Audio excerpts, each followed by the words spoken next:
yakıştırması yapan Erdoğan bu açıklamayı yaptığı gün İsrail limanlarında Türkiye Cumhuriyeti'nin gemileri İsrail'e mal boşaltıyordu.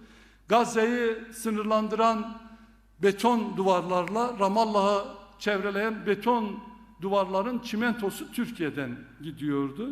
Dolayısıyla bunları iyi görmek ve Türkiye'nin nerede durduğunu da bence iyi analiz etmek gerekiyor.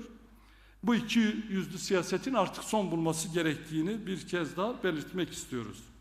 Kurmancı bir seki mezin mehebu dugotun tev gur dıdızı tev şıvan duhu tev hadiye uyanjı digri. Yani